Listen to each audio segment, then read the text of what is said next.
بسم الله الرحمن الرحيم بسم الله الرحمن الرحيم الحمد لله نحمده ونستعينه ونستغفره ونعوذ بالله من شرور أنفسنا ومن سيئات أعمالنا من يهده الله فلا مضل له ومن يضلل فلا هادي له وأشهد أن لا إله إلا الله وحده لا شريك له وأشهد أن محمدا عبده ورسوله صلى الله عليه وعلى آله وأصحابه أجمعين أما بعد فإن شاء الله تعالى في هذه الليلة نختم هذه الرسالة. Kita tamatkan buku tipis ini.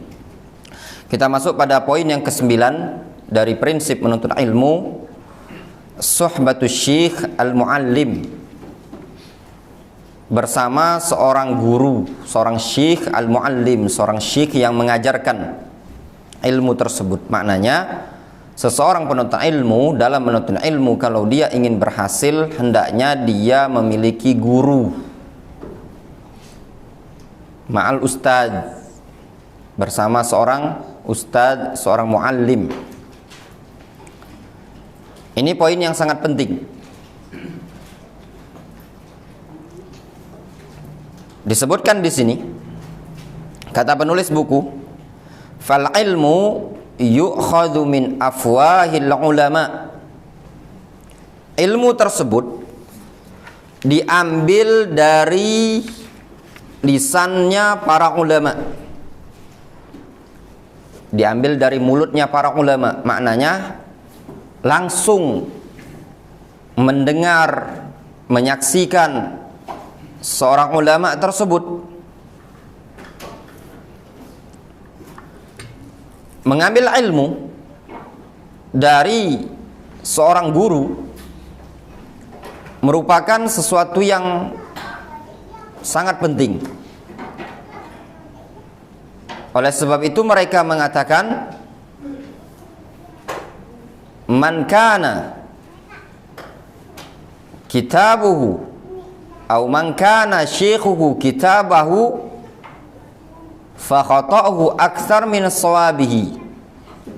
Man kana syekhuhu kitabahu, barang siapa yang syekhuhu, gurunya, kitabahu adalah kitabnya, fa khata'uhu aktsar min shawabihi, maka kesalahan yang ada pada dia akan lebih banyak dibandingkan kebenaran yang dia dapatkan.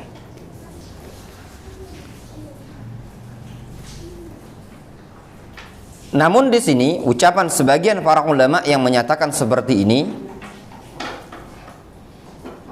secara global.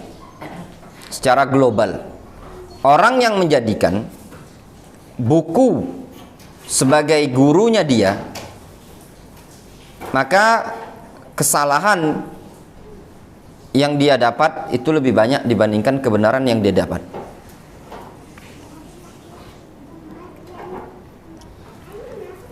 Syekh Muqbil Ibnu Hadi Al-Wadi'i rahimahullah ta'ala, beliau mengomentari ucapan sebagian para ulama yang menyatakan seperti ini. Kata beliau, wa hadza in kana al-kitab ghairu sahihah. Ini kalau kitabnya itu bukan kitab yang bagus. Adapun kalau kitabnya sudah terjamin keabsahan dan kebagusannya, untuk dia jadikan guru dan mengambil istifadah di sana, itu diperbolehkan saja, seperti Sahih Bukhari, Sahih Muslim. Namun di sini juga perlu diwaspadai. Untuk memahami makna dari kitab-kitab tersebut juga dibutuhkan pemahaman atau penjelasan kepada seorang guru, istilahnya syarah.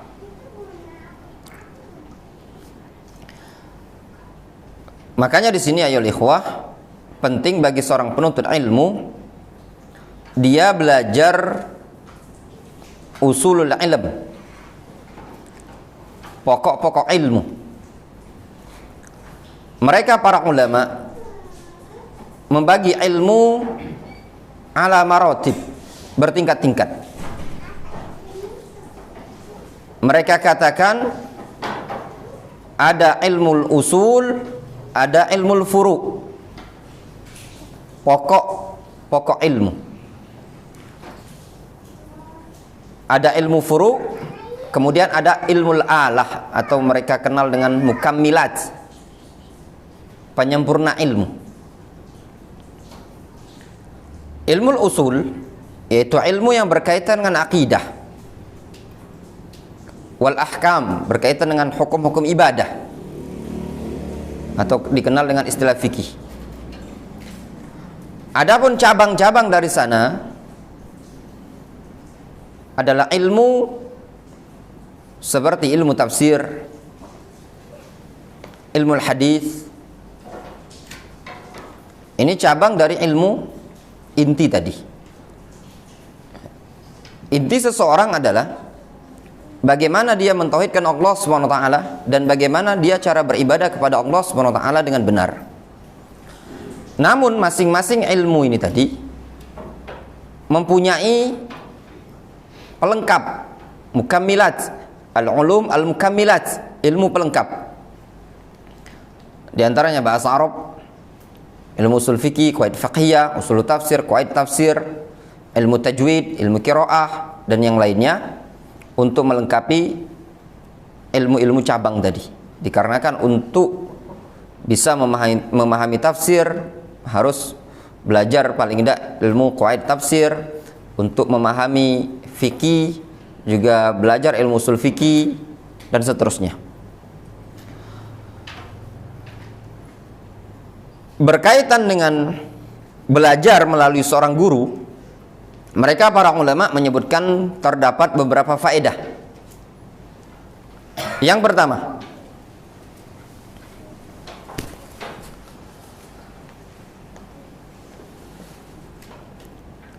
ikhtisarul waktu, meringkas waktu. Belajar ada guru itu meringkas waktu, menghemat waktu. Menghadiri kajian ada guru dibandingkan kita membaca itu ringkas waktu. Kenapa meringkas? Di antara contohnya kita langsung disampaikan oleh sang guru tersebut kesimpulan yang sudah dia baca. Para ulama dalam menyusun suatu buku, misalkan contoh buku setebal seperti ini, mereka dalam menyusun buku seperti ini, otomatis di dalam menyusun seperti ini, misalkan buku seperti ini, anggaplah ini buku sholat, sudah melalui mengumpulkan sekian banyak buku, kemudian disimpulkan, kemudian dipilih pendapat yang terkuat menurut penulis, disertakan dalil, yang kalau seandainya kita mencoba untuk mengumpulkan mungkin butuh waktu yang panjang. Makanya ada faedah disebutkan oleh sebagian masyayikh, di antaranya Syekh Abdul Aziz As-Sadhan. Beliau menyebutkan bagi talibul ilmi jangan melalaikan atau jangan meninggalkan dari membeli buku yang membahas cuma satu bidang ilmu dan buku itu tipis. Misalnya ada buku khusus tahajud, tata cara sholat tahajud. Buku itu tipis, namun buku ini penting. Kenapa? Ini biasanya dia disusun walaupun tipis, disusun berdasarkan sudah mengumpulkan sekian karya tulis yang ada berkaitan dengan tahajud, baru disimpulkan dalam satu buku. Kemudian di antara faedah yang kedua, faedah kedua, menghadiri ilmu atau mengambil ilmu dari seorang guru langsung, bukan dengan cara kita mentelaah membaca. Di antara faedahnya adalah asbat fi rusukhil ilm fi dhihnil muta'allim wastihdarihi, lebih mengokohkan ilmu tersebut di benaknya seorang pelajar dengan cara menghadiri majelis ilmu, mengambil langsung dari guru, mendengar langsung ilmu tadi dari guru, membuat ilmu tersebut lebih nempel, ya apa enggak, dibandingkan kita membaca. Lebih mudah fahamnya. Misalkan contoh Kitab Tauhid karya Syekh Muhammad bin Abdul Wahab, cetakan yang terjemahan Darul Haq, ya, cuman 30.000. Kalau dibaca sendirian mungkin sehari selesai. Yang rajin baca mungkin selesai. Dia baca sendirian selesai, namun belum tentu faham, belum tentu nempel. Berbeda dengan dia dijelaskan maksud hadis tersebut, kesesuaian hadis dengan bab, maksud ayat yang ada dalam kitab tauhid tersebut, kesesuaian bab yang setelahnya dengan yang sebelumnya. Itu akan nempel pada benaknya seorang talibul ilmi. Dan memang terkadang ilmu tersebut lebih kuat dan lebih nempel tatkala seseorang langsung melihat ilmu tersebut, menyaksikan bagaimana sang guru menyampaikan. Dan itu dialami oleh mereka para sahabat. Mereka melihat Rasul alaihi salatu wassalam. Rasul pernah berkhutbah, naik ke atas mimbar, beliau berkhutbah menyampaikan tentang neraka. Sampai-sampai selendang beliau atau ridak beliau terjatuh ketika itu. Disaksikan oleh para sahabat. Dan itu berbekas di benaknya para sahabat. Dan juga Rasul alaihi salatu wasallam mempraktekkan bagaimana salat. Langsung dilihat oleh para sahabat. Sekian banyak para sahabat langsung menyaksikan, mengambil ilmu dari Rasul alaihi salatu wasallam.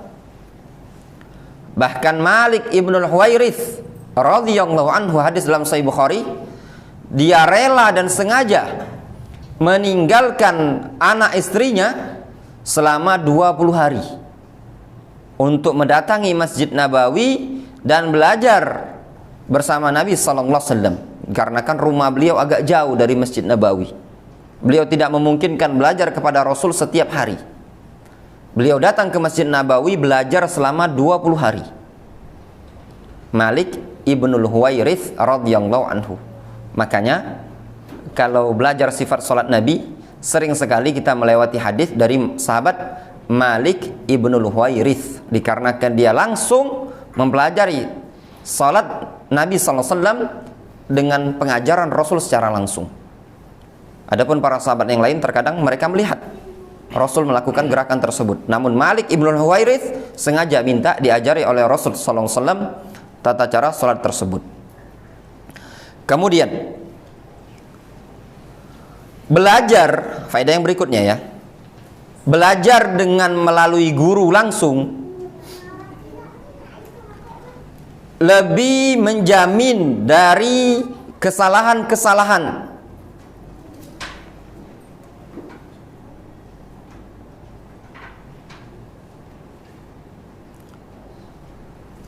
Disebutkan oleh mereka para ulama, Al-Imam Az-Zahabi menceritakan Ibnul Qattan rahimahullah ta'ala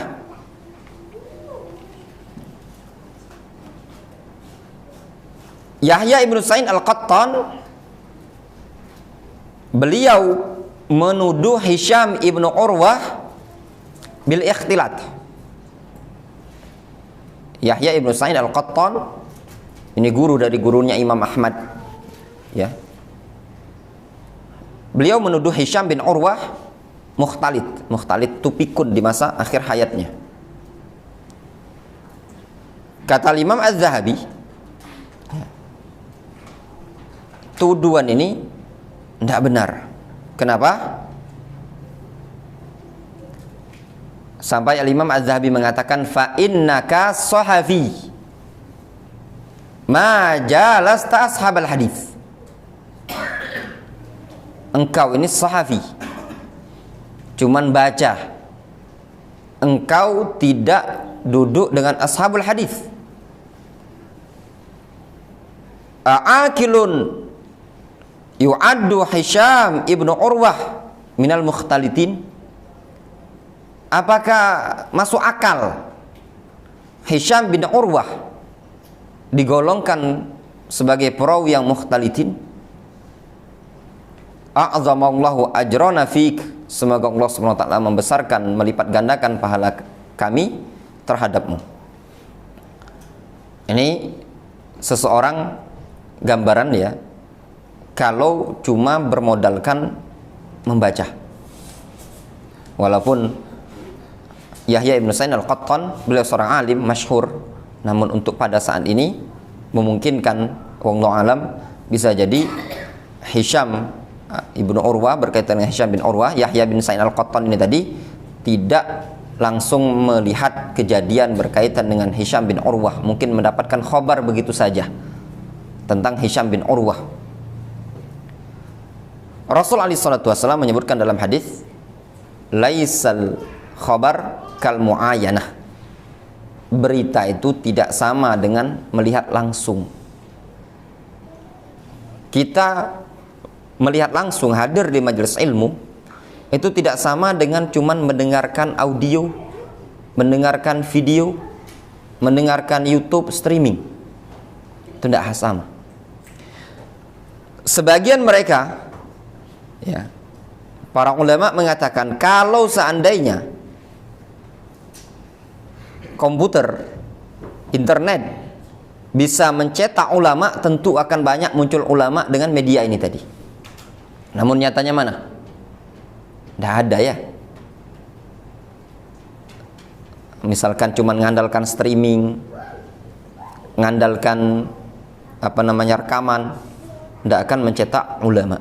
Walaupun ada faedah, akan dia dapatkan dengar, namun mungkin dari sekian faedah yang ada tadi cuma sekian persen yang bisa dia serap. Namun tatkala seseorang hadir langsung, mengambil dari guru langsung, diantaranya faedahnya tadi bisa menjamin keselamatan dari kesalahan. Di antara contohnya disebutkan di mereka, di kalangan para ulama, seseorang ketika itu membaca hadis al-habbatus sauda dawaun likullida, jintan hitam obat untuk setiap penyakit. Itu hadis kan, habbah itu titiknya satu, ternyata mungkin ada cicak atau lalat, berubahlah titiknya menjadi dua, sehingga dibaca apa? Al-hayyatus sauda dawaun likulida, ular hitam obat untuk setiap penyakit. Dimakan sama dia lalu mati. Itu digambarkan oleh para ulama, kisah yang ma'ruf, seseorang yang tewas dengan sebab makan ular hitam. Sebab utamanya tadi apa? Karena salah membaca. Kemudian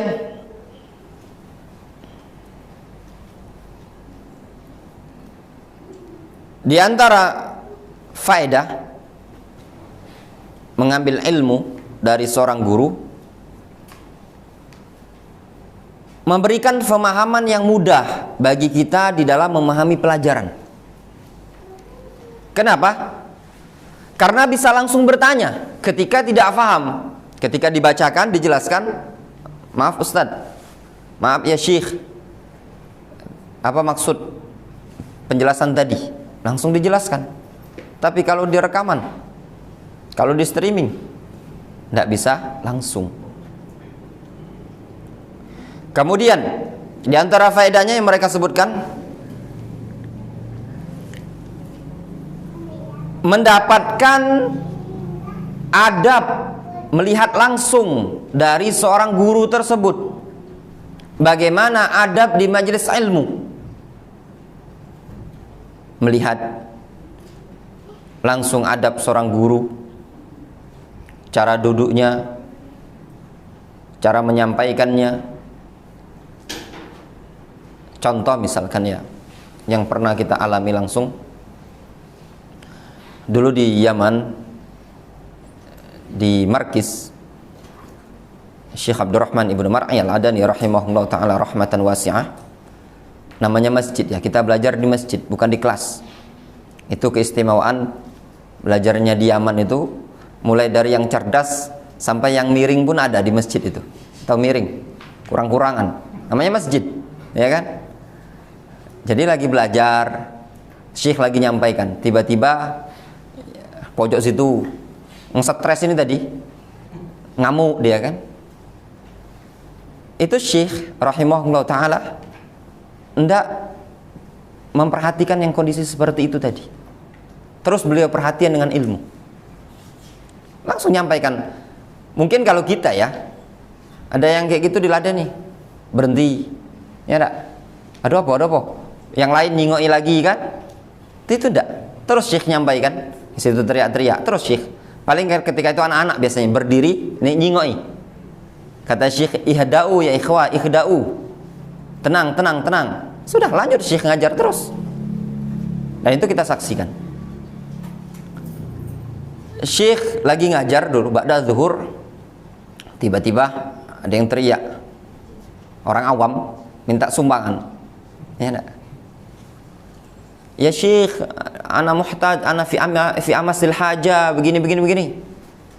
Sama Syekh nyuruh panggil pengawalnya, tolong tarik, bawa ke ruangan. Terus Syekh melanjutkan pelajaran. Jadi tidak dimarahi sama Syekh, tidak dihardik. Itu kondisinya. Kita melihat langsung anak-anak kecil. Ya, dulu kebiasaan kalau musim liburan di Indonesia kan, kalau liburan kan jalan-jalan ya. Liburan jalan-jalan. Anak-anak sekolah umum kalau di Yaman musim liburan, musim panas mulai Sya'ban, Ramadan, Syawal, mereka mainnya ke tempat, ke markis, pondok pesantren. Ya, ke ma'had. Mereka di sana liburannya.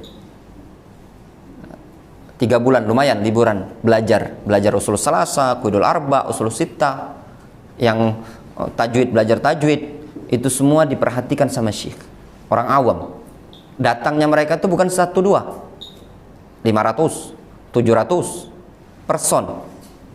Anak-anak sekolahan itu masih awam-awam. Dan itu semua diperhatikan sama Syekh. Tolong, kata Syekh, para pengurus itu dibuatkan halaqah, mereka yang anak-anak madrasah, ashab madrasah, buatkan halaqah, dibentuk halaqah anak-anak. Terus yang belajar disuruh buka pelajaran usul salasa, tauhid dan yang lainnya, tajwid.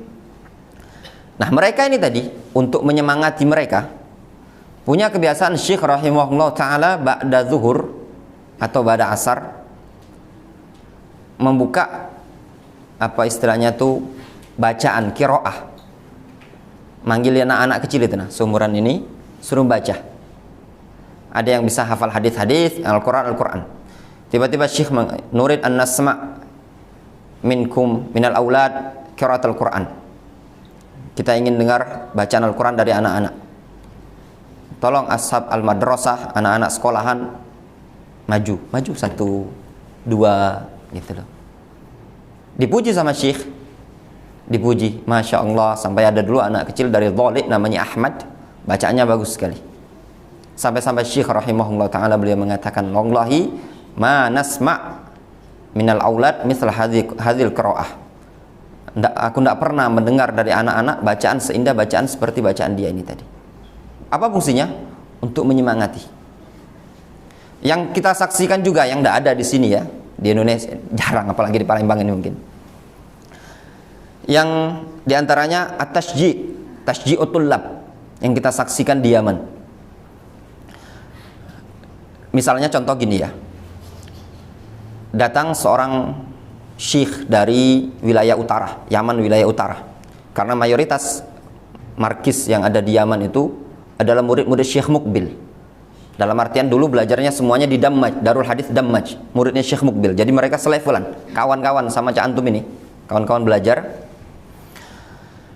Tapi buat pondok pesantren masing-masing ya, misalkan Febri buat pondok pesantren, ya Zahran buat pondok pesantren.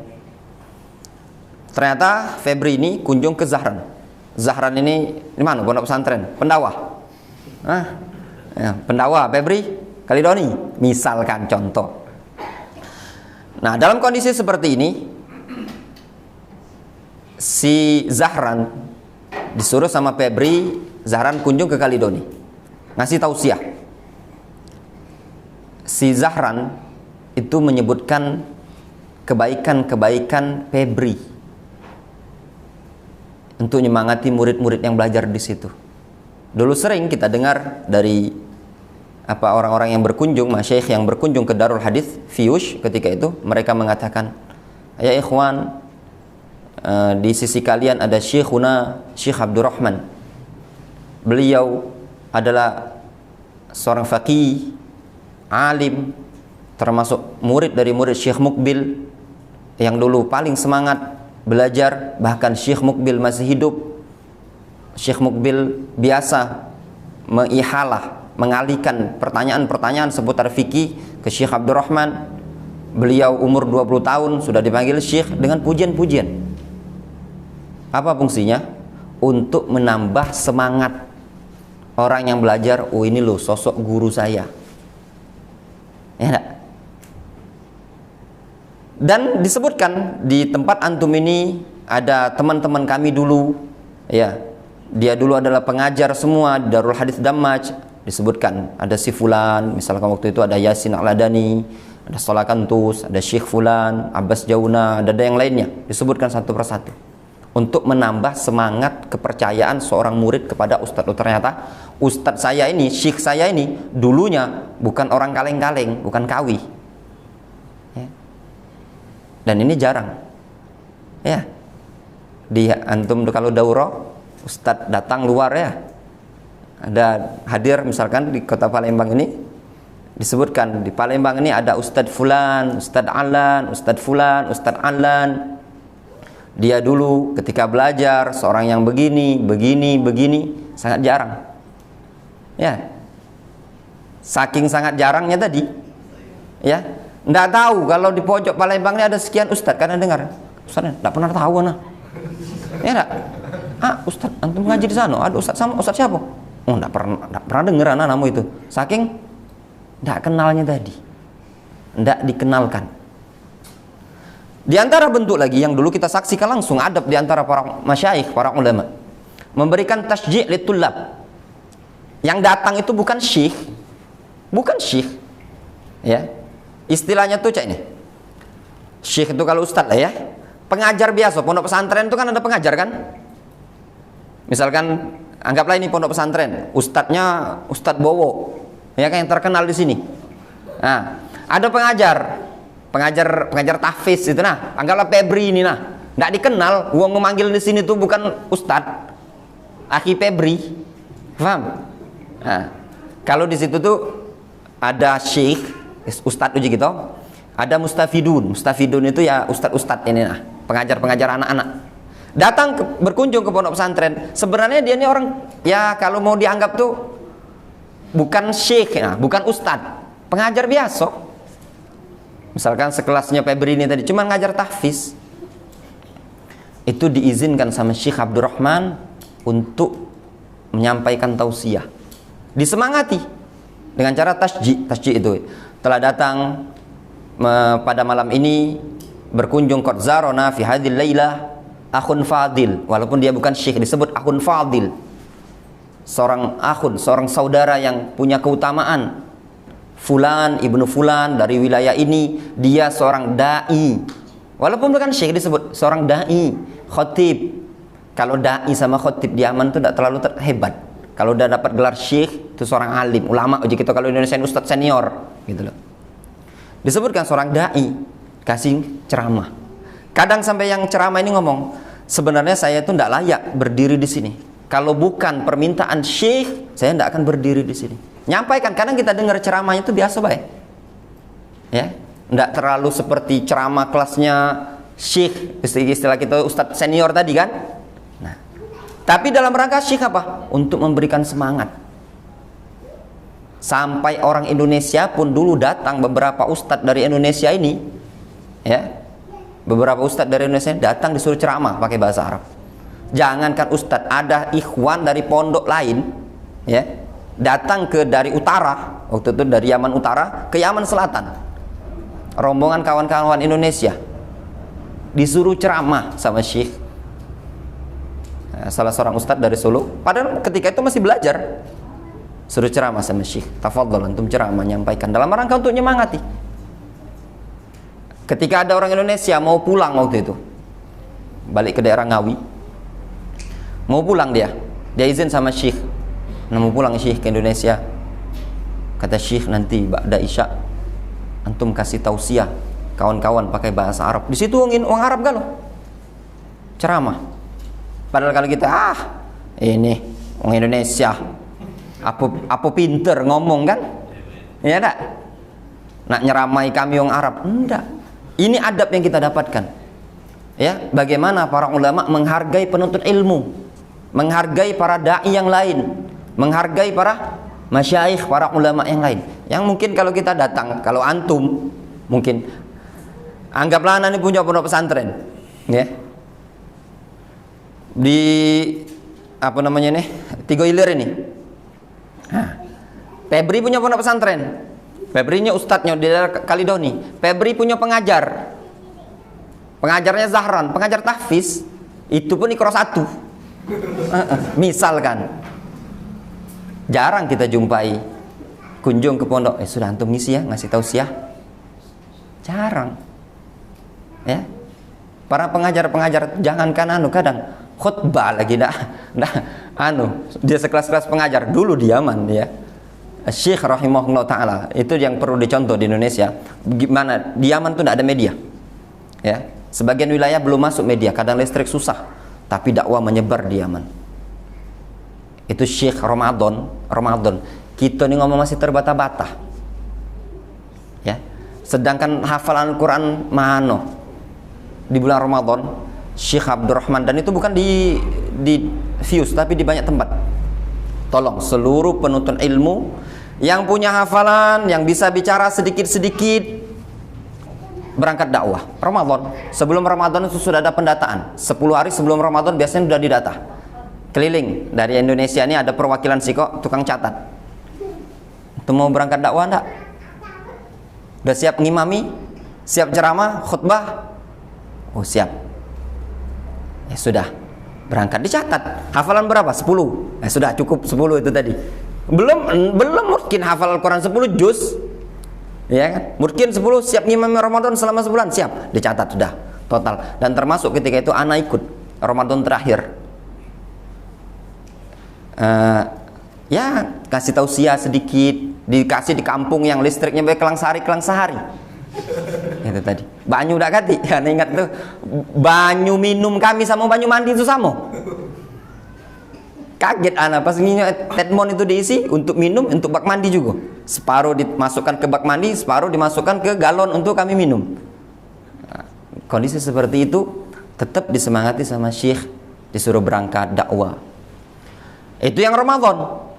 Yang memang Allah SWT berikan kemampuan udah lancar, bahasa Arabnya lancar, ya, hafalannya banyak. Itu banyak yang udah kasih khutbah Jumat. Di antara dulu yang termasuk orang Indonesia ada beberapa yang dulu yang memang udah dakwah, ya. Di antaranya Ustadz Farhan Abu Furahan itu Aceh. Ana datang ke sana, itu beliau sudah biasa khutbah setiap Jumat. Bukan khutbah kaleng-kaleng di kampung, ya, khutbahnya kampungnya orang Arab. Ada lagi dulu di Sulawesi kalau tidak salah, namanya Firman, Ustadz Firman dari Sulawesi. Dan juga dari Kalimantan, orang Medan asal tapi sekarang tinggal di Kalimantan, namanya Abu Abdullah Syukri. Ada 3 orang ini seingat ana. Ada lagi dulu ada orang Jombang, ada 4 orang. Yang orang Indonesia yang diizinin sama Syekh, bisa ceramah, pintar ngomong bahasa Arab, sudah setiap Jumat khutbah. Jadi ada bis, itu tadi dinaikkan ke bis. Seluruh yang bisa khutbah itu udah berangkat, nanti ditaruh di kampung-kampung. Jadi bukan membatasi ilmu tadi, oh kalau antum belum sekian tahun jangan ceramah, enggak. Bisa ceramah, punya ilmu, sampaikan sesuai dengan kadar yang engkau miliki. Udah dakwah situ berangkat. Ratusan itu setiap Ramadan, kalau Jumat pun itu puluhan.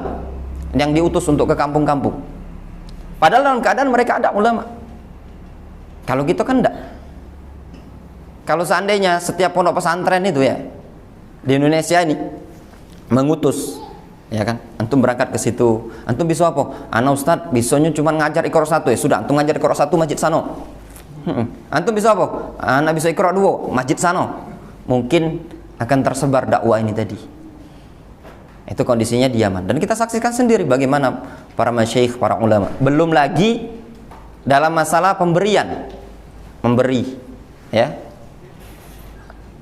Lebaran para penuntut ilmu itu ya, wong Yaman balik galau, tinggal Somali, Indonesia, Jazair, nak balik cuman Syekh kasihan ya, dikasih duit ya supaya betah, tidak nangis gitu kan, kasih duit lumayan lah. Biasa kalau Ramadan itu, kalau Lebaran paling tidak, kalau dirupiahkan paling tidak sekitar 500.000 lah kebayaan. Kadang malahan setelah Ramadan itu malah ada yang beli HP gitu kan, ada yang beli kitab. Kondisinya seperti itu. Itu faedah belajar langsung di hadapan para ulama, bisa melihat, jadi menambah wawasan. Makanya kalau bagi kita sebagai orang tua, tanamkan, jangan ada istilah, oh tidak mungkin saya memberangkatkan anak saya untuk belajar. Belajar tidak mesti pakai beasiswa. Ada beasiswa, alhamdulillah ya, bisa masuk Jamiah Islamiyah, itu alhamdulillah, bersyukur, nikmat dan enak ya.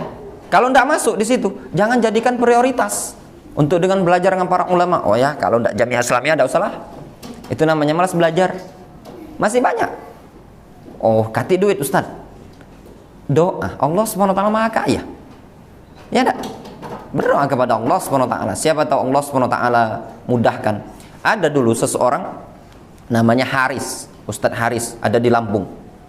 Umur dia itu udah 27 tahun, pulang dari Damaj.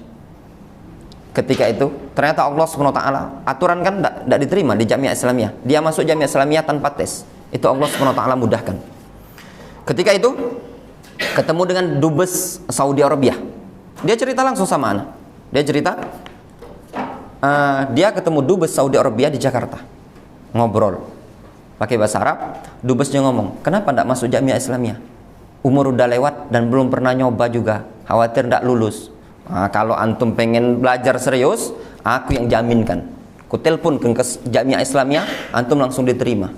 Diteleponkan pihak Jamiah, ngomong, dah diterima. Kirim berkas, masukkan persyaratan, sudah. Ketika informasi itu, anak termasuk yang langsung datang ke Lampung nemui. Oh, kalau ini tidak bisa dicontoh, ini memang rezeki.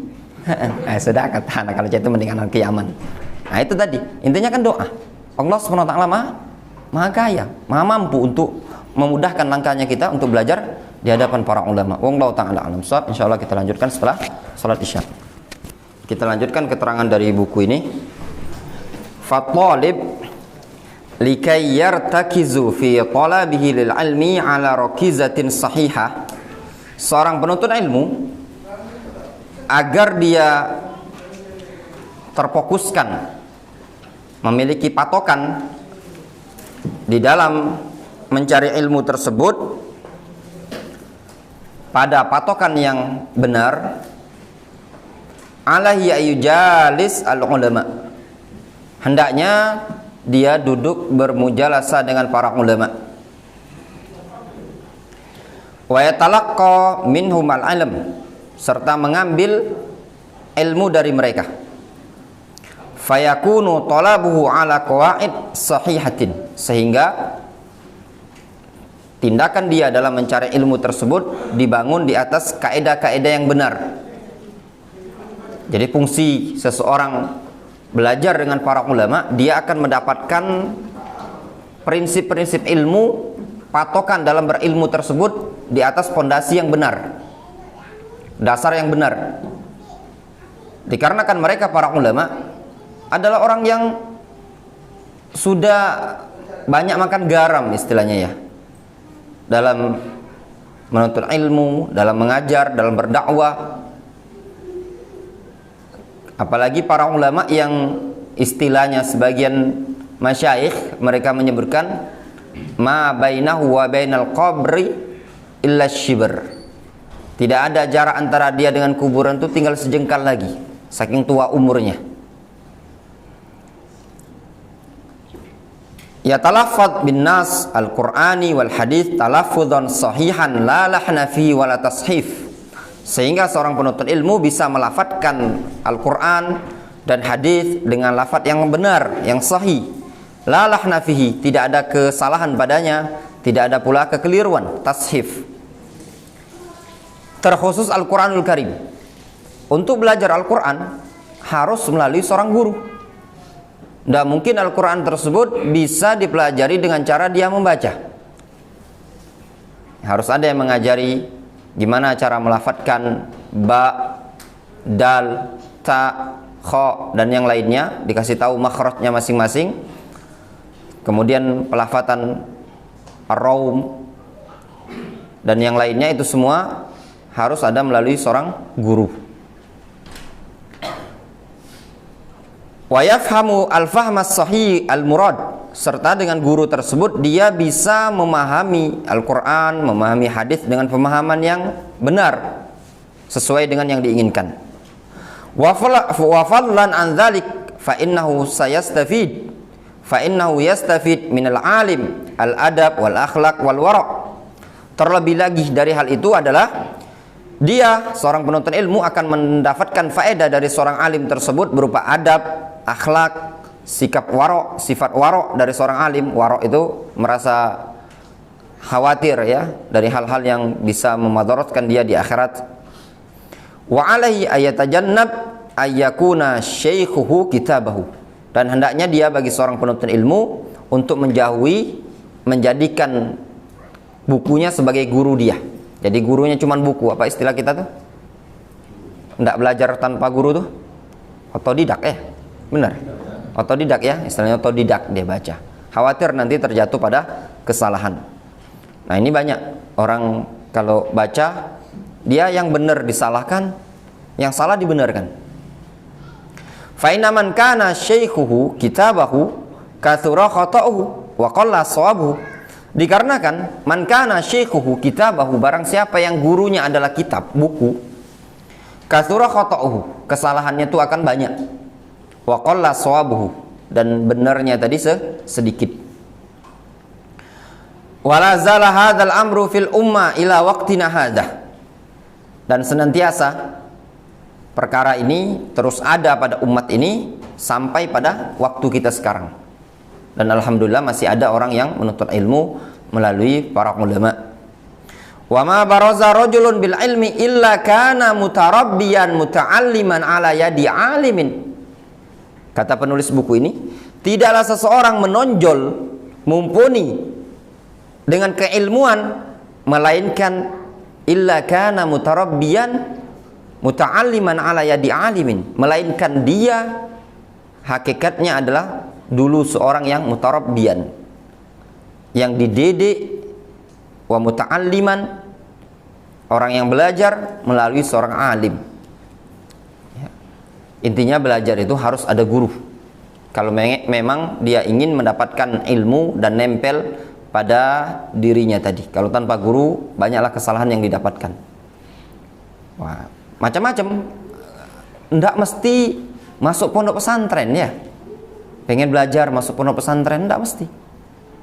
Mungkin di masjid ada guru yang ngajarkan tajwid, ngajarkan bahasa Arab, ngajarkan fikih, ikut semampunya dia. Intinya jangan dia biarkan belajar sendiri.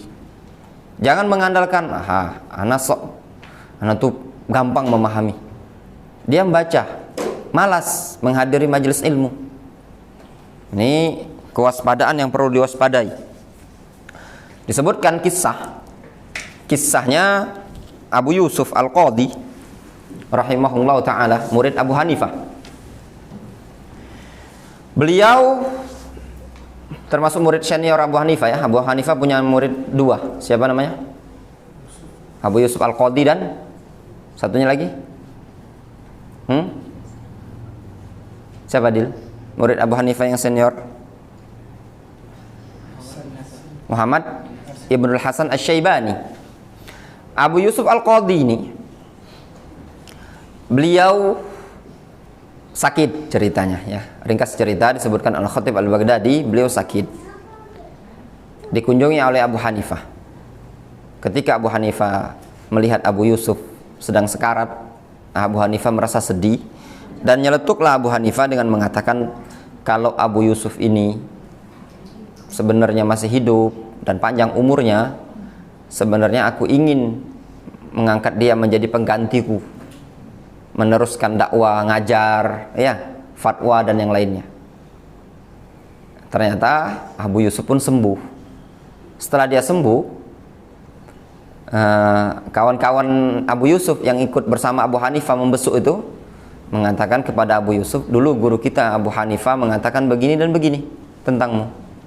Abu Yusuf ketika itu rahimahullah ta'ala rahmatan wasi'ah, beliau pun merasa tersanjung. Oh, berarti aku ini mumpuni ilmunya. Akhirnya dia buka majelis, ya, buka pengajian. Tidak datang lagi ke majelisnya Abu Hanifah, tidak datang. Ditanya sama Abu Hanifah, mana Abu Yusuf? Kata kawan-kawannya, Abu Yusuf udah buka pengajian Ustaz di masjid sebelah. Gitu biasanya kan ditanya, mana tidak kajian lagi di Al-Jihad? Udah pengajian di Masjid Lemabang misalkan. Akhirnya Abu Hanifah ngutus seseorang, tolong datang majelis Abu Yusuf, kasih pertanyaan ke dia. Kalau Abu Yusuf menjawab A, kasih lagi pertanyaan B. Kalau dia menjawab B, terus kasih pertanyaan sampai buat Abu Yusuf tidak bisa jawab. Datanglah seseorang utusan Abu Hanifah bertanya ke Abu Yusuf Al-Qadhi. Abu Yusuf pun tidak bisa jawab terkait dengan permasalahan upah mengupah, masalah jahit baju, upah di tukang upah jahit baju. Akhirnya Abu Yusuf datang ke Abu Hanifah, ya, tidak bisa jawab, balik dia datangi pengajian ustadznya kan, datang ke Abu Hanifah. Kata Abu Hanifah, ya, engkau datang ke sini ingin bertanya tentang pertanyaan masalah upah tukang jahit. Kata Abu Yusuf, atau kata Abu Hanifah berkata kepada Abu Yusuf, man dhanna annahu qad istaghna 'anit ta'allum falyabki an nafsihi. Barang siapa yang sudah merasa tidak butuh untuk belajar, maka hendaklah dia menangisi dirinya sendiri. Abu Yusuf ketika itu sudah tertusuklah hatinya kan. Dari situ Abu Yusuf tahu kadar kemampuan dia ternyata belum seberapa dibandingkan kemampuan Abu Hanifah rahimahullah ta'ala. Jadi memang harus lihat para ulama zaman dahulu ya. Dan ini di sini ya, tujuan kita membahas tema kajian seperti ini bukan maksudnya nyuruh yang sudah berkeluarga, sudah anak mondok bela Ustaz kayak gini. Enggak. Minimal kita ini punya anak. Kita punya anak atau mungkin kita punya keponaan. Untuk yang berkeluarga, untuk yang masih bujangan, mungkin masih punya harapan untuk belajar ilmu agama, ilmu syar'i ini tadi melalui seorang guru. Ya. Kemudian berkaitan dengan bersama seorang guru ini, mereka sebutkan ada kriteria ya. Bagaimana kriteria guru yang ideal? Ya. Macam-macam ya, ringkasnya panjang sekali ya. Mereka sebutkan bagaimana cara idealnya mencari seorang guru. Ada buku yang bagus ya, kalau ada yang bisa baca kitab Arab ya mungkin bisa beli buku seperti ini. Kalau yang terjemahan belum ada. Judulnya Syarah Qaul Ibn Sirin, Inna hadal ilma dinun fangzuru amman ta'khuduna dinakum. Penjelasan panjang lebar berkaitan dengan ucapan Muhammad bin Sirin, Inna hadal ilma dinun, sesungguhnya ilmu ini adalah agama kalian. Atau inna hadal ilma, sesungguhnya ilmu ini dinun, adalah agama kalian. Fangzuru amman ta'khuduna dinakum, maka lihatlah kepada siapa kalian mengambil agama kalian tadi. Jadi ilmu ini tadi, ilmu agama ini, ilmu yang antum pelajari itu agamanya kalian. Kalau ilmu yang antum pelajari adalah bagus, maka keyakinan antum akan bagus. Kalau ilmu yang dipelajari tidak bagus, maka keyakinan dalam agama ini tidak akan bagus. Panjang lebar disebutkan, ringkasnya ada beberapa kriteria disebutkan di sini. Ana nukilkan cukup perkataan Imam Malik. Imam Malik menyebutkan, La yu'khadzul ilmu an min arba'atin. La yu'khadzul ilmu min arba'atin. Kata Imam Malik rahimahullahu taala, beliau menyatakan, qala al-Malik rahimahullahu taala, la yu'khadzul ilmu min arba'atin. Ilmu tersebut tidak diambil dari 4 orang. Siapa saja 4 orang ini tadi? Kata beliau, la yu'khadz min safi. Tidak diambil dari orang yang bodoh. Al-mu'lin bis safah, yang menampakkan terang-terangan kebodohan dia. Bodohnya tadi, dia ini orang bodoh ya. Terus ditampakkan, dipamerkan sama dia.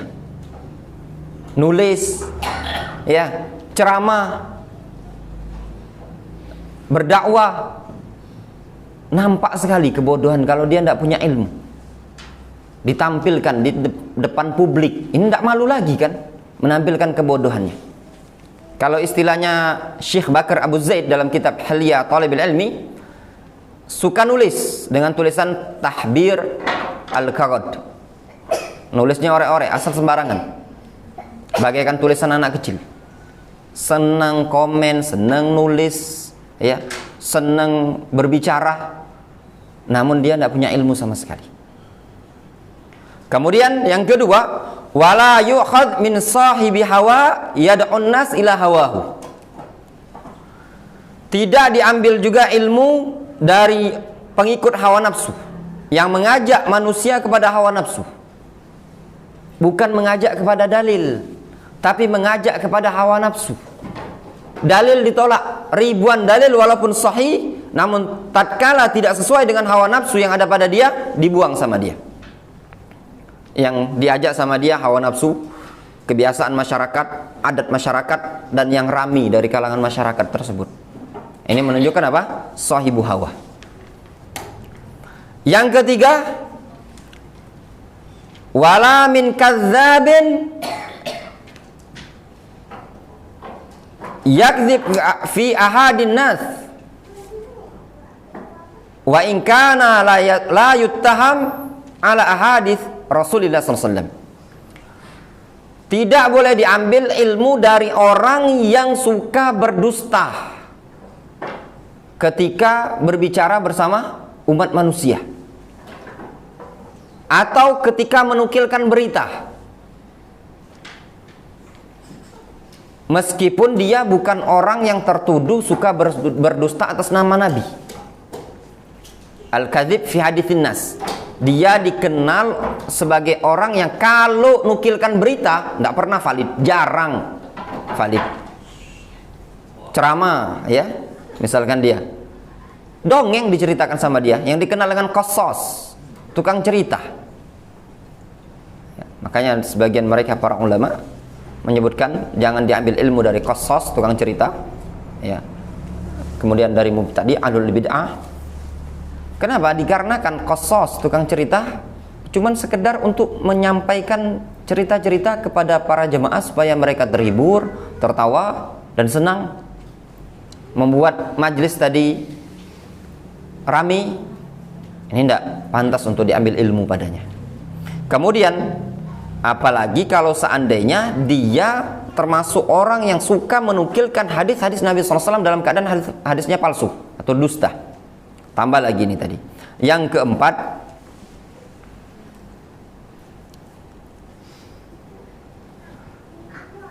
la yu'khadz min syai'in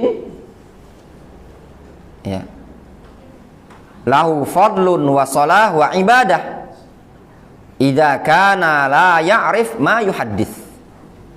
Tidak boleh diambil ilmu dari seorang syekh, seseorang yang ditokohkan, dianggap ustadz, dianggap kiai atau ulama alim. Dia mempunyai kedudukan, mempunyai kesolehan, mempunyai ibadah, namun dalam artian dia punya ibadah, dia orang yang baik, orang yang bagus, namun la ya'rif ma yuhaddits, dia ndak punya ilmu apa yang dia sampaikan. Faham? Dia ini cuman bisanya untuk pribadi gitu loh. Cuma bisa untuk makai dewek aja gitunya. Kalau ngomong khawatir salah. Orang seperti ini juga jangan diambil ilmu. Difahami? Bukan dalam artian kita ndak boleh yang keempat ini tadi mendengarkan nasihat dia. Ya, kalau dia ngasih nasihat dan benar itu tadi dalam rangka belajar. Ini misalkan contoh gambaran di kalangan kita ada ikhwan, masya Allah dia rajin ibadah, punya kesolehan, ya kan, punya keutamaan, ta'awun tinggi dan yang lainnya. Belajar sama dia. Dia ilmunya tadi baru cukup untuk dia pribadi. Kalau dia nyampaikan, ya khawatir banyak kesalahan-kesalahan, maka jangan ngambil ilmu dari dia. Difahami? Nah, ada orang yang memang dia pribadi bisa, namun kalau disuruh nyampaikan khawatir nanti dia salah. Tidak bisa dia mengungkapkan dan dia tidak faham apa yang ingin dia sampaikan. Difahami dalam hal ini tadi? Ya. Dan masih banyak lagi kriteria, ketentuan-ketentuan bagaimana seorang ulama, seorang guru yang layak untuk diambil ilmunya. Panjang ya pembahasannya. Yang terakhir, yang ke-10, poin yang terakhir ke-10 dalam menuntut ilmu adalah asyiron tuluz zaman.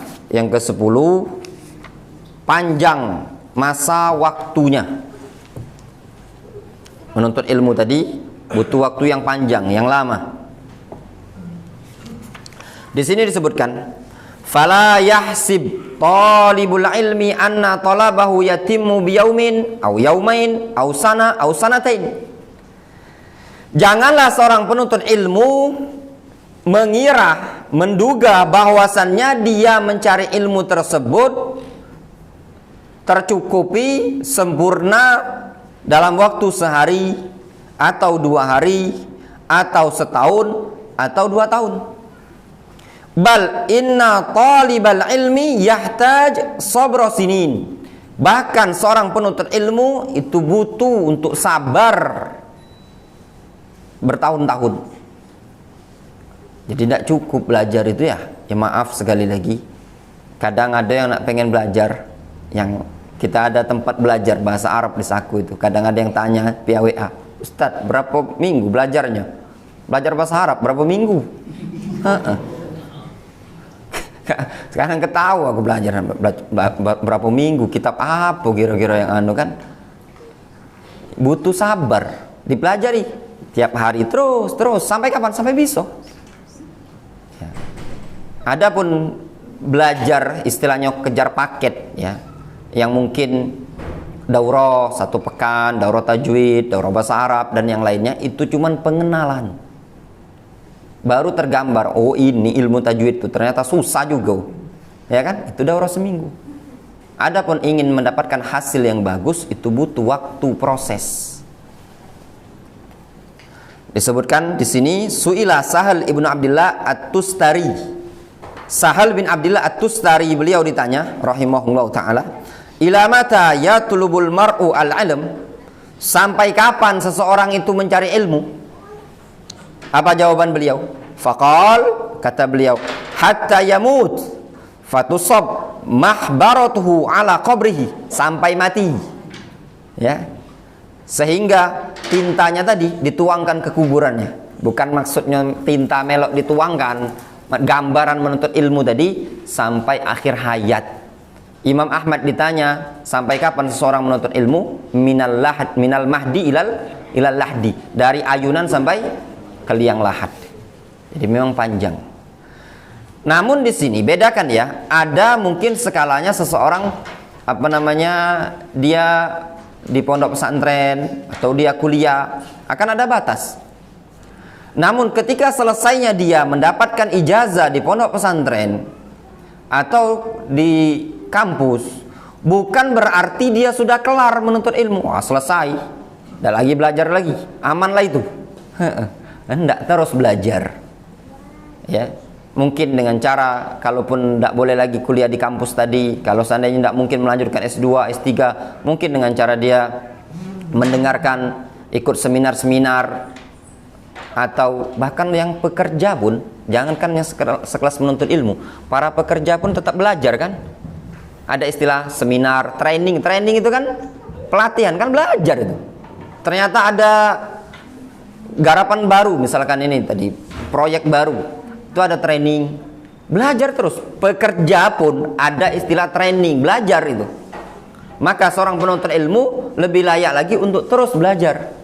Jangan mentang-mentang sudah dapat ijazah sarjana, lulusan UIN, dah balik kampung, dah selamat, dah lagi belajar. Ini keliru, tetap belajar ya.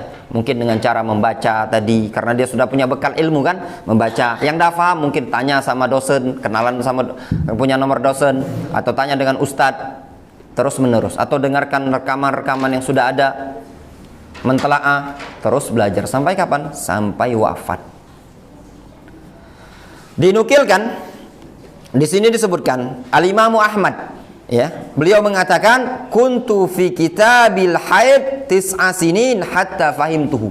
Dulu aku belajar mempelajari kitabul haid, tentang haid 7 tahun sampai aku betul-betul faham. Belajar haid 7 tahun, ya, lama sekali itu belajar betul-betul untuk memahami masalah haid ini tadi. Disebutkan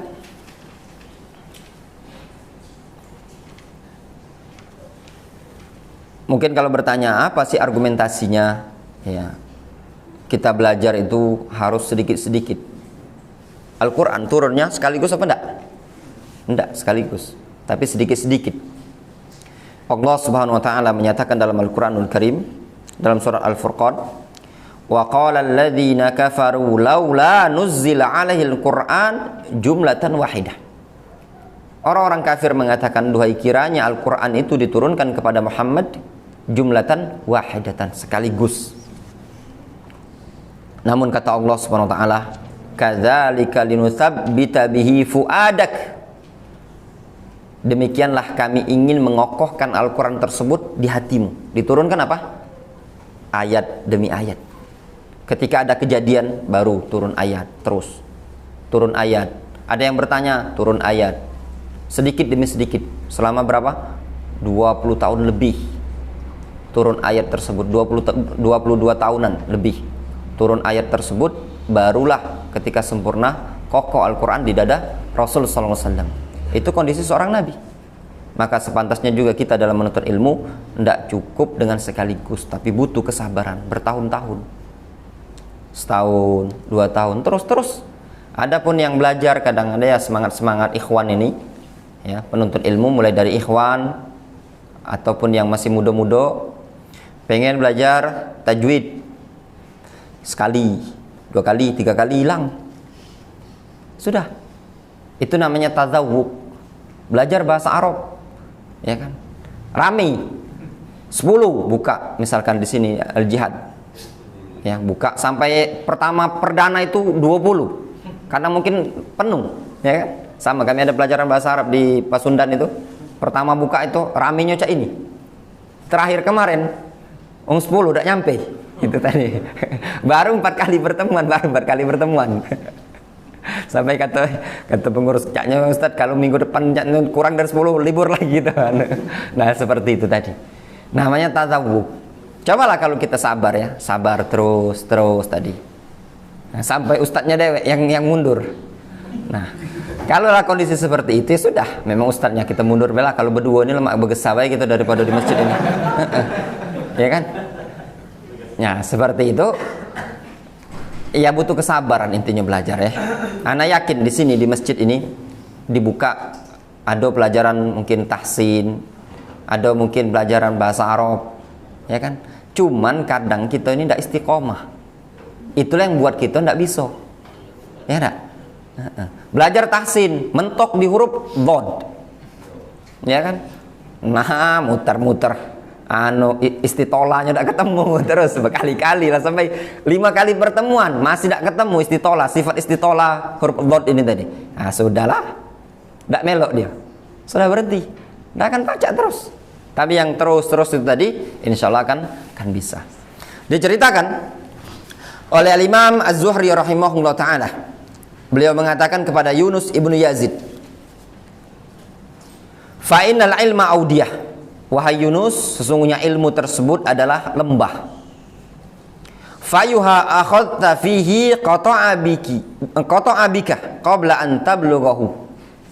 Ilmu mana saja yang engkau ambil padanya, ya, pada bagian lembah tersebut, ilmu tadi bagaikan lembah, ya. Maka lembah mana saja yang engkau ambil, ya, maka engkau akan tetap terputus, ya, kelelahan, tidak mungkin bisa mencapai seluruhnya tadi. Ya, kalau gambaran lembah, ya, danau, kita mau diarungi sekaligus, itu tidak mungkin, teler. Tapi kalau sedikit-sedikit, kata beliau, walakin khudhu ma'al ayyami wal layali. Akan tetapi ambil ilmu tadi dengan berjalannya siang dan malam. Wala ta'khudhil ilma jumlatan. Jangan engkau ambil ilmu itu sekaligus. Fa inna man rama ilma jumlatan zahaba anhu jumlatan. Dikarenakan siapa yang ngambil ilmu sekaligus, maka hilang pula ilmu tadi sekaligus. Walakin asy-syai' ba'da syai' ma'al layali wal ayyam. Akan tetapi sedikit demi sedikit bersamaan berlalu hari dan malam. Jadi siang malam terus sedikit-sedikit. Misalkan menghafal, pengen hafal Al-Quran 30 juz, langsung dari ba'da maghrib sampai maghrib besok mentok dihafalkannya, sudah besok teler, tidak mungkin. Diambil dulu sayat, mungkin satu halaman, lama-lama dalam sebulan bisa hafal dia. Jadi sedikit-sedikit dalam menuntut ilmu. Bahkan Al-Imam Malik rahimahullah ta'ala pernah diceritakan, ada seseorang bernama Umar bin Abdul Wahid. Dia pernah ingin belajar kitab Muwatta Imam Malik dari Imam Malik, dipaparkan kepada Imam Malik. Ingin belajar kitab Muwatta tersebut selama 40 hari. Ya, Umar bin Abdul Wahid ini ingin belajar kitab Muwatta Imam Malik selama 40 hari. Kata Imam Malik, kitabun allaftuhu fi arba'ina sana. Ini kitab aku susun, kusalin, menempuh waktu, makan waktu selama 40 tahun. Akhadtumuhu fi arba'ina yauman. Sedangkan engkau ingin mempelajarinya selama 40 hari. Tidak sebanding, kata Imam Malik. Ini kitab kususun selama 40 tahun, dikumpulkan, difahami. Engkau ingin belajar cuma 40 hari. Kata Imam Malik, faqallama tafqahuna fihi. Sangat sedikit, ya, yang kalian bisa faham di kitab ini kalau cuma selama 40 hari. Jadi memang belajar itu tadi butuh proses. Makanya Rasulullah SAW menyebutkan la yaqra al-Quran atau la yafqahul Quran man qara'a fi aqal min thalath. Tidak dinyatakan faham tentang Al-Quran, tidak bisa faham, tidak bisa tadabbur seseorang yang membaca Al-Quran kurang dari 3 hari. Maka membaca Al-Quran itu apa? Minimal 3 hari atau minimal secepat-cepatnya itu 3 hari. Ya, tidak boleh kurang dari 3 hari. Makruh. Ya, para ulama menyebutkan makruh berdasarkan hadis Rasul SAW tadi. Jadi butuh proses sedikit demi sedikit. Bahkan Al-Quran pun turun kepada Nabi kita Muhammad SAW butuh sedikit demi sedikit. Bahkan mereka seperti Abu Abdurrahman As-Sulami, dia menyatakan kunna qara'na al-Quran ala Ibni Mas'ud. Ya, kami dulu membacakan Al-Quran, mengambil bacaan Al-Quran dari Abdullah bin Mas'ud, ayatan ayat per ayat. Falam natajawaz asyra ayatin, kami tidak melebihi dari 10 ayat, hatta fahimnaha wa amilnaha, sampai kami betul-betul memahaminya dan kami amalkan sedikit demi sedikit. Itu mereka, para sahabat, para tabi'in di zaman dahulu. Jadi butuh waktu proses. Bahkan di zaman dahulu luar biasa mereka menuntut ilmu, ya. Kalau zaman sekarang ini ya mungkin kurangnya berkah yang ada pada kita. Dulu diceritakan seperti Sufyan ibnu Uyainah, beliau menuntut ilmu di guru beliau Amr ibnu Murrah itu selama 20 tahun lebih. Sampai-sampai Amr bin Murrah itu saking tua umurnya, itu kalau dia ngomong sudah tidak ada yang faham apa yang diomongkannya kecuali Sufyan ibnu Uyainah, karena saking lamanya dia belajar sama gurunya tadi. Itu perjalanan yang prosesnya lama. Dan para ulama juga sama. Dulu guru kami yaitu Syekh Abdurrahman ibnu Mari al-Adani rahimahullah ta'ala, beliau sekitar datang ke Damaj Darul Hadis itu sekitar, informasi itu sekitar tahun 88, tamat SMA tahun 1988. Enggak beliau meninggalkan Damaj, terus ada yang belajar 4 tahun, 5 tahun, 6 tahun, pulang ke kampung masing-masing dakwah. Tapi Syekh Abdurrahman enggak, beliau tetap di Damaj 88 sampai 2001 Syekh Mukbil wafat. Kemudian setelah Syekh Mukbil wafat, beliau tidak pulang kampung terus sampai tahun 2005 atau 2006 barulah beliau meninggalkan Damaj. Berbeda dengan kita sekarang ini ya, orang kalau mondok setahun dah selesai balik, ilmunya belum matang. Oleh sebab itu kalau kawan-kawan ya yang merasa mungkin belajar di suatu pondok pesantren, hendaklah jangan dulu terburu-buru untuk pulang kampung. Sabar ya, nanti nyesal. Kalau udah pulang, kita itu sudah banyak beban pikiran. Contohnya kita-kita ini tadi yang qadarullah masyafa'al dipulangkan ya, karena perangnya di Yaman itu dipulangkan.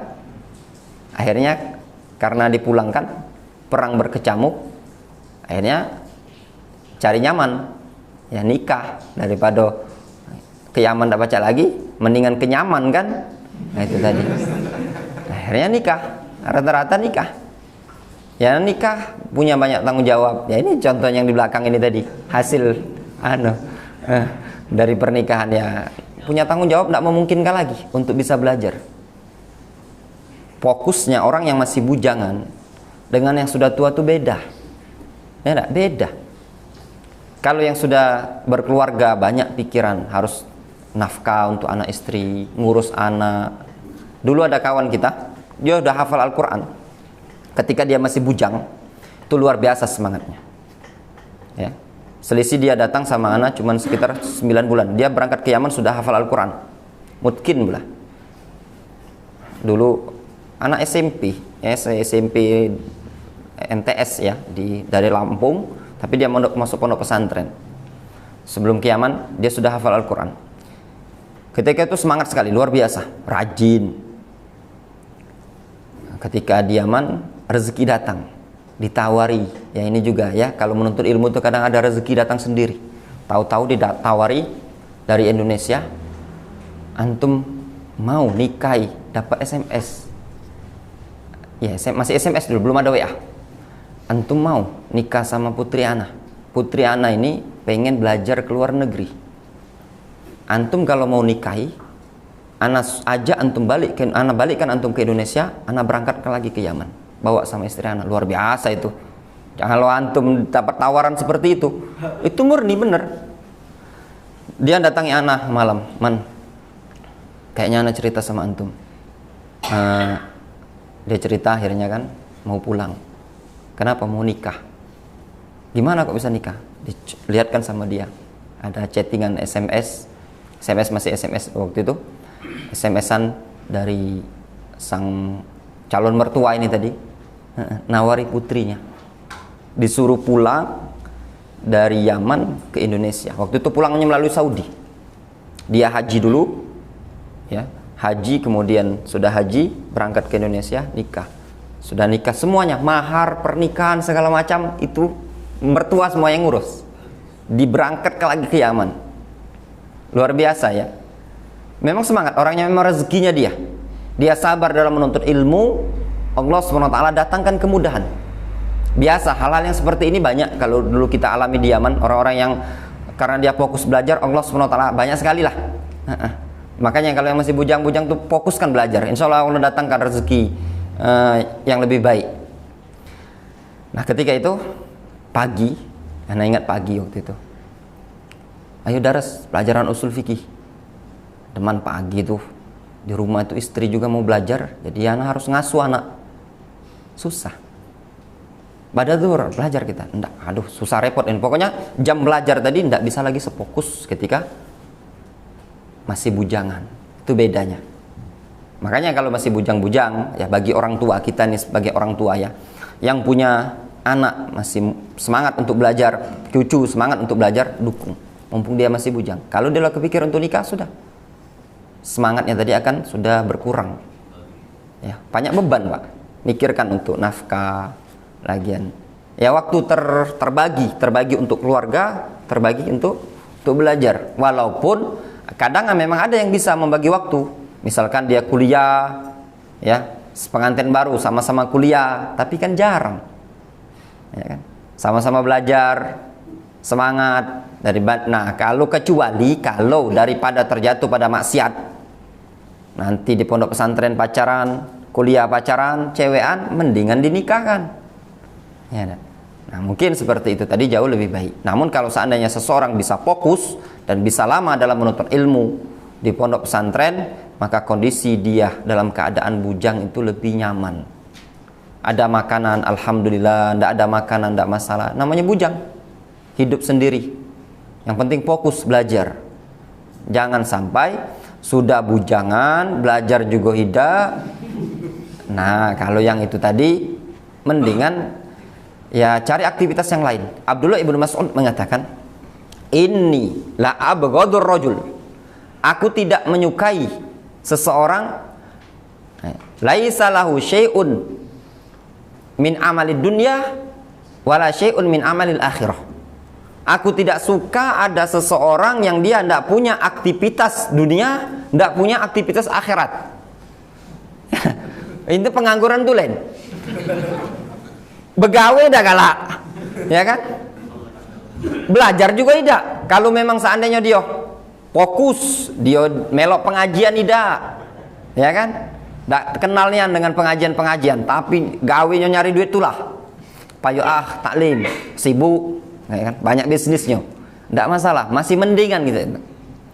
Atau fokus dia belajar, ya bajunya baik itulah, gamis itu setiap pengajian cuman itu baik yang dipakai sama dia. Kati gawe, tapi gawenya di masjid, menghafal, belajar, hadir di pengajian sano. Nah, itu juga masih mending. Nah, yang payah itu yang tadi, yang disebutkan oleh Abdullah bin Mas'ud. Dia tidak punya aktivitas dunia, tidak punya aktivitas akhirat. Itu pengangguran tulen. Kita lanjutkan. Wala zalatul labul ilmi al-azkiya yujalisuna al-ulama al-ashra sinin wal 20 sanah. Senantiasa para penuntut ilmu yang cerdas, al-adhkiya yang cerdas, yujalisuna al-ulama, mereka bermujalasah, bermajlis dengan para ulama al-ashra sinin 10 tahun wal 20 sanah 20 tahun. Bal inna ba'dahum yadhillu yujalisuhu hatta yatawaffahullah. Bahkan sesungguhnya sebagian mereka ada yang bermajelis dengan para ulama sampai ulama tersebut mewafatkan gurunya. Sampai ulama tersebut mewafatkan gurunya. Kalau ini saya jadi ingat, ada dulu orang Sulawesi, ya, dia bilang waktu itu memang orang tuanya ladak kati lagi, jadi memang hidupnya, dia ngomong, aku pun hidup sebatang kara. Orang awam dulunya, awam, ya kerja di kapal, ya orang-orang anu lah, kita orang serabutan lah, pekerja. Masuklah salah satu pondok pesantren di Indonesia ini sekitar setahun 2 tahun, karena dia bekas bekerja, berangkatlah ke Yaman. Semangat belajarnya. Dia bilang dulu, aku tidak pulang ke Indonesia sampai Syekh wafat. Kodor lah Syekh wafat. Kita pulang 2014 kan, karena perang di Yaman 2015. Nah, 2015 Syekh wafat, rahimahullah ta'ala. Atau 2016 Syekh Abdurrahman wafat. Tapi dia juga tidak pulang. Baru pulang tahun kemarin. Oh enggak jadi pulang. Masih di Yaman. Karena dia nikah sama orang Yaman, baru ingat. Nikahnya istrinya orang Yaman. Tidak jadi dia pulang ke Indonesia karena istrinya orang Yaman. Ya, zaman dahulu banyak. ya, ada orang-orang para ulama zaman dahulu. Contoh lain, contoh nyata seperti Salman Al-Farisi. Beliau belajar dari seorang pendeta sampai pendeta tadi wafat, pindah lagi ke pendeta lain, pindah lagi ke pendeta lain, sampai ketemulah Rasulullah SAW. Fahadi ba'du raka'is allati yanbaghi ayantabiha laha talib li tahsilihi al-ilmi. Ini adalah sebagian poin-poin penting yang sepantasnya bagi seorang penuntut ilmu untuk peka terhadapnya di dalam mendapatkan ilmu. As'alullah subhanahu wa ta'ala yuwaffiqani wa iyyakum ilal ilmi nafi'. Aku memohon kepada Allah subhanahu wa ta'ala agar memberikan taufik kepadaku dan kepada kalian untuk mendapatkan ilmu yang bermanfaat. Ilmu yang bermanfaat tersebut adalah ilmu yang membersihkan hati dan juga menambah ketakwaan seseorang kepada Allah Subhanahu wa taala. Al-Imam Syekh Abdurrahman Ibnu Nasir As-Sa'di rahimahullah taala beliau mengatakan, "I'lam hudita anna afdalal minan ilmun yuzilu syakka anka wad daron wa yakshiful haqqa lidil qulubi." Kata beliau, "Wa yusilul 'abda ilal matlubi."